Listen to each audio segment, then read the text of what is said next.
heart attack. Fast, fatal, hard impact. Past painful scars. In fact, I blast tasteful bars and pass. I back up my actions. Fact, don't ask, grab reactions. Jacked attack with every word, then act with class as they hear me snap. I got nothing to lose, cause I fought and felt the bruise. Now I'm not the one confused. Call the shots and they produce. I ain't lost, I'm finally loose. Pick a new silver excuse. I need the views to boost me to a new abuse of being used. Everybody wants a piece now. Y'all can rest in peace now. You're dead to me, so peace out. Remember, you're discreet now. Get ready for defeat now. Alrighty. Hello everybody. This is Kure Show here, and now. Before I do begin, I do have a question for Rulies01. In the last part of this series, you mentioned an organization that in the Kure manga or Kengan manga was actually around. I'm going to need you to tell me the name of this organization, because I've been trying to look around and I've kind of spoiled myself on a little bit of things trying to find them. So, if you can leave the name down below, that would be very helpful. Now, with that out of the way, welcome back everybody to What If Deku Was a Kure, and this double idea series. Now, in the last part of this series, Deku, he attended his grandfather's funeral, discovered a bit of a mystery surrounding his death with the involvement of his uncle. His grandfather gave him a car, and Deku, he started to fight against All Might as his Kure instincts, they were starting to come back to the surface. Thanks to Deku's stress and actual human emotions flaring up. Now, Deku told All Might to go to the Kure doctors and go through their healing techniques, since that will make All Might a better fight and more likely able to do hero work for a longer period of time. Now, with that, Deku, he's also at least started to get the basics of One for All. Unlike Canon, Deku's been training his entire life. His body is built and structured differently than a human's. His body is more reinforced, it's a lot tougher and more durable. So he's actually able to manage and maintain the 100% power of One for All with no drawbacks. Now, granted that might sound very OP, but you guys do have to think. Deku, he does back-breaking training like it's normal. And the amount of intensity he does at it, it's been his entire life. Now, well, that does not really pose too much of a challenge. That will actually somewhat come up later. Now, Deku, he returns for the last month of training with the girls and everybody else. Deku, he puts them through Kure training, and many of them, whenever Deku returned, were quite surprised. He returned a little bit early. Him and his cousin Saki, they talked it over. And the girls, they were very intrigued by what was going to be happening in this last month. Now, I won't bore you, so let's just cut to the end of it. It was very intense, and many of them do not wish to go through that once again. But there is one simple thing. They are all considerably stronger. And thanks to the amount of intensity that training was at, they either had to survive it and endure or collapse under the pressure. So, because of them being able to tough it out, they actually were able to grow in power. Now then, with that being said, the month has finally passed, and Deku, he feels like he's at least finally honored that end of the deal he made with Miss Yagirozu. He would train her for the entirety of the 10 months leading up to UA. And now his deal is done. But there's a bit of a problem. In this amount of time, Deku, he's changed. Not only has he gained a quirk, he's somewhat beginning to lose that edge he did have. His calm demeanor's been somewhat changing. Granted, that could be because of his encounters with All Might, and his natural Kure instincts flaring up for battle. There's also a bit more of a problem. the fact with his family, he wants to lead the Kure clan. However, he has to wait till his 21st birthday. If he issues a Kure challenge at his current age, it could be seen as a sign of betrayal, and he could be excommunicated from his people. And he would rather not do that. So, if he waits for his 21st birthday and issues this challenge of leadership, it will actually make a lot more sense. While his uncle does lead through fear, many people within the Kure do respect Deku. He's the only one to beat Ryan in a head-to-head competitive battle.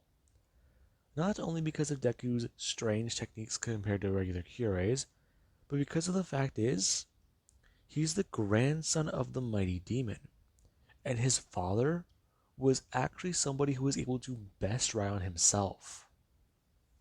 So people see it as that Deku is just genetically better. He's another step. Now, with that out of the way, we do currently have Deku, where he's watching everybody finish up their training for the day. And everybody, they are just trying to think. They're all very tired and exhausted. However, many of them, they are aware of how much they've grown. Them actually taking off their weighted clothing, and all at least going to take a break.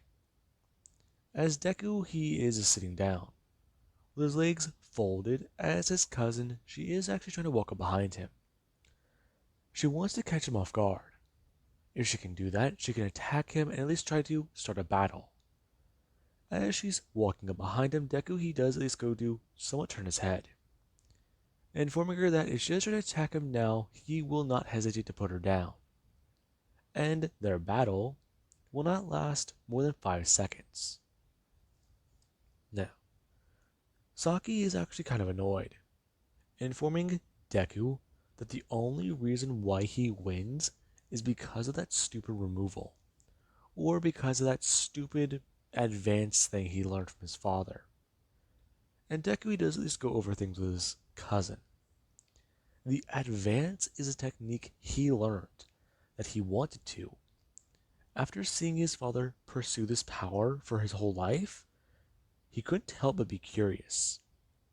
While she sees it as an inferior form of the removal of their genetic power, he sees it as something else. And if she were to look at it a different way from what he does, like he does, she'd see exactly what type of advantages it can have. Now, she is aware of the boost in power Deku does have, but she's not exactly too sure how much that is.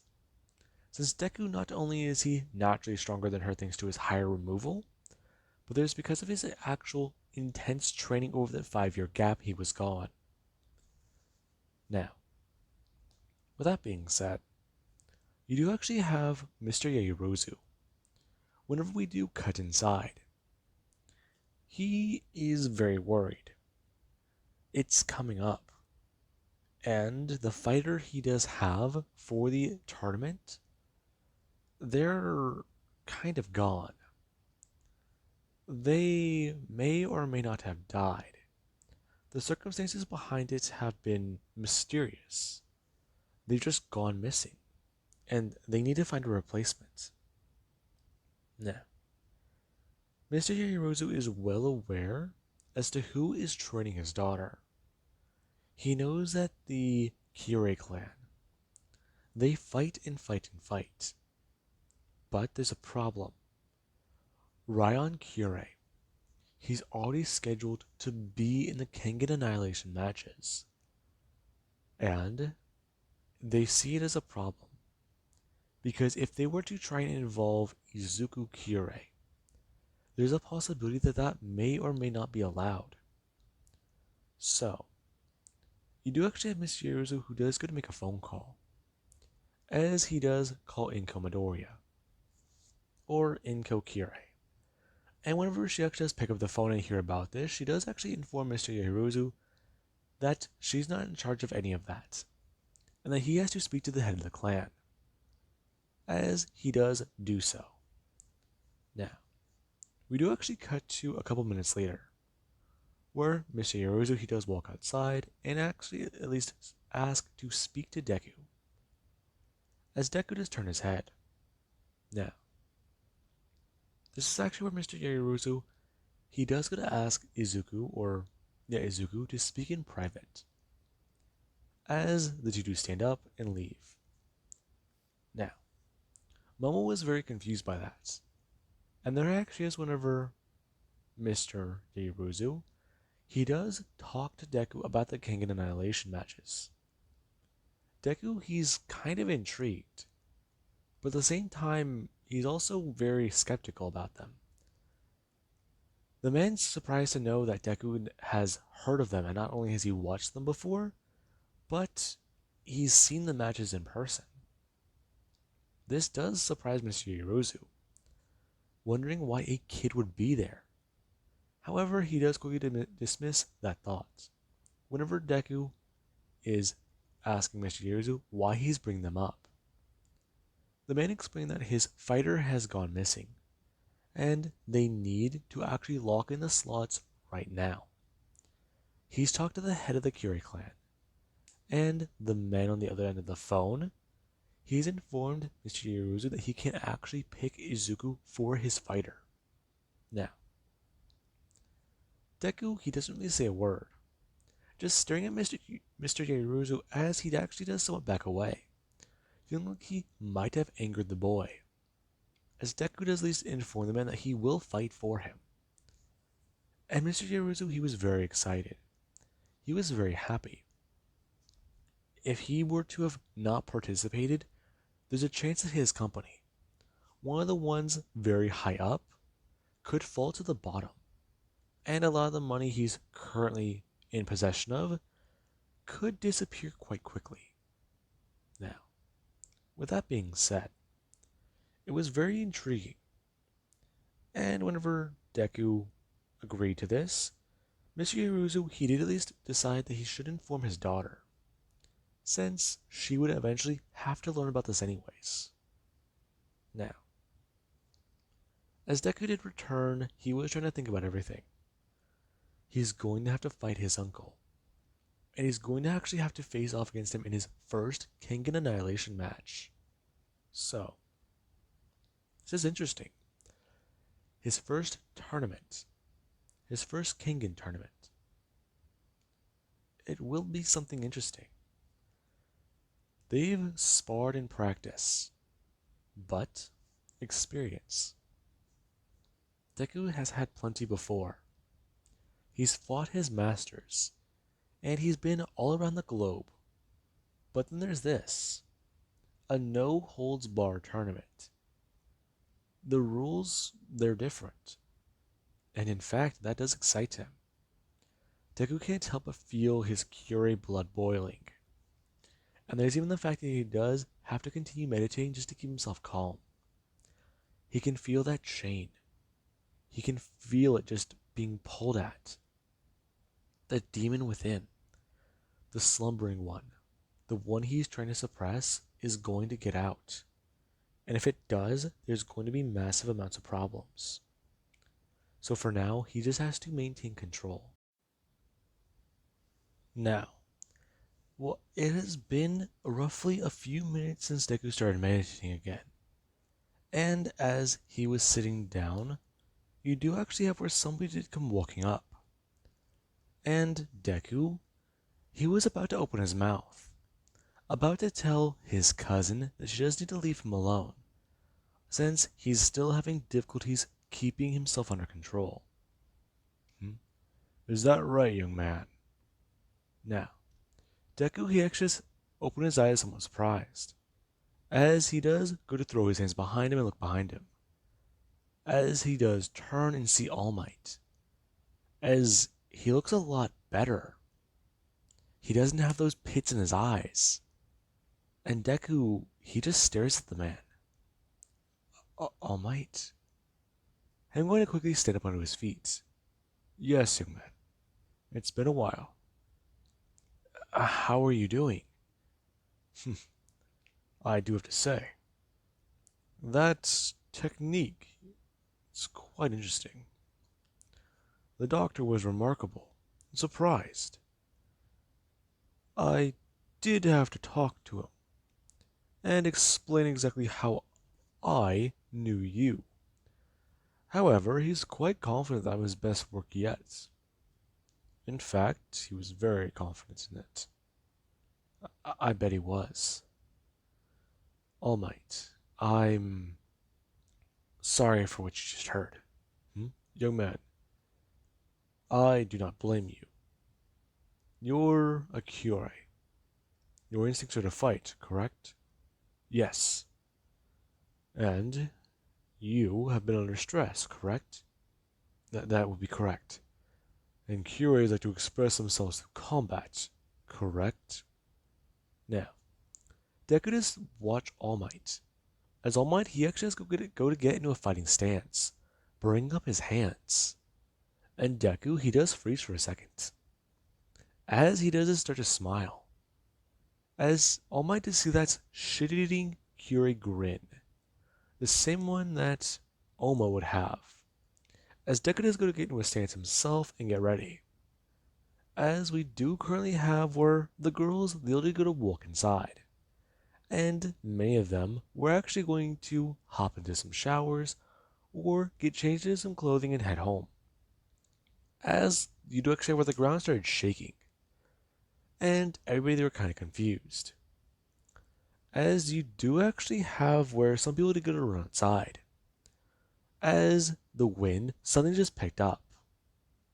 Now, many of them do go to look back in the direction where Deku is. And you do actually have where they do see a large, well, slash in the ground start to cut open. As the large hole splits through and cuts through the cement. As trees get sent flying away. Now, you do actually have where Deku and All Might, they do suddenly sit still for a second. As people do see Deku and All Might actually trying to grapple each other. Now, it's very intriguing to them. And you do actually have where Bakugo, she does see this. As she finally sees All Might for the first time in person. And then there's Deku. Deku and All Might, they're actually having a fight right here on the property. And this does somewhat intrigue her. Her goal has always been to surpass All Might. But then there's right now. And you do actually have where Deku, he does start to have electricity start to come off of him for a second. A spark before Deku, he suddenly just does get to do one thing. He throws All Might's hands outwards by pushing them back. And then he does get to rush forwards and directly go to grab and tackle All Might. As the two, they disappear from view. And through the tree line, you just see a bunch of dust and trees get sent flying upwards. Now, it was very intriguing. And you do actually have Mr. Yaoyorozu, who he did step outside to see what was going on, as he was told that Deku and All Might were fighting. Now, hearing those simple words, Deku and All Might fighting to this degree, it somewhat just shocks him. How much are Curious truly capable of? That thought frightens Mr. Yaoyorozu, but at the same time he's lucky he just got Deku on his side. He allows him to continue. As the battle does quickly make its way to the local forest, or the forest just off of the property line, where Deku and All Might, they're allowed to cut loose. And All Might, after Deku and him do battle for roughly about 30 minutes at a good amount of power, or All Might's current maximum, you do actually have where All Might, he does tell Deku that they're done for the day. As he did go to send Deku flying with a large kick. Deku smashing through multiple trees before smashing into a mountain. As he fell into the ground before going to get back up. As he did turn his head to look towards All Might. And he did just try to think. You're a lot stronger from our last match. Yes, I am, young man. If I keep seeing the Kure doctors, they believe I should be healed in a few more months. This first round of treatment, as it was very intense for my body to deal with, I think I should take it easy. However, I feel great. I could tell. This is amazing. Young man, are you alright? Yes, All Might. It's just very difficult. Now, All Might can tell from Deku's expression. Deku, he's really enjoying this battle. He's almost gone back to those primitive Kure instincts. However, whenever All Might told him that they were done, Deku, he just looked annoyed. He looked unsatisfied with the battle. And All Might, he did just try to inform Deku to try and stay calm. To which Deku told All Might, he is very calm. Now, with that being said, after the two do make their way back, or All Might does leave, Deku he does at least try to explain everything to everybody. And while Mr. Yaoruzu is annoyed that he does have to pay for all that, he does at least inform Deku that he does need to show off that power at the Kengan Annihilation matches, if his company is to stay on top and win. Now, this does sort of catch Momo off guard, as this is her first time hearing about those matches. And there actually is whenever Mr. Yaoruzu does inform his daughter that they're going to be talking about something very briefly after their guest do leave. Now, with that, Momo and Mr. Yaoruzu do walk inside. As Deku, he does actually go to try and find his keys. Him walking over to a garage where his car was parked. And as he does get inside, he does go to pull out of the driveway, or pull out of the garage, and actually go to stop his car. As he does so, he actually is going to turn his head, everybody being able to see the powerful muscle car. As you do actually have Kendo, her staring at the vehicle and smiling, as she does at least start to reminisce or at least talk about certain things that she's able to see on the car. And everybody they do just stare at her as she's basically drooling with excitement about it. Now, Deku talks about how all of them are going out to get something to eat, his treat, and that they need to get in now, otherwise he's going to leave without them. All of them piling into the car, as you do have Kendo, Mina, Kirishima, and Bakugo. As soon as all of them do pile into the car, Deku takes off. All of them being able to feel the V8 under the hood. Now, with that, it's quite a wild ride, as you do actually have All Might, who he's at least trying to think about the progress Deku's made. If Deku is to go to UA tomorrow, there will be some problems. But at the same time, there will be some things that can happen. Deku can carry the torch of being a man in a society dominated by women and their quirks. He can give hope to young men who will be born with quirks. And one day in the foreseeable future, it's possible one of these natural born men will rise up with power. However, he doesn't know when that could be. That could be 10 years from now, 20, or even 100. But it will at least give inspiration to young men everywhere. Now, as that was said, with that being said, I do hope you guys enjoyed. Have an amazing day. I'll catch you guys in the next part.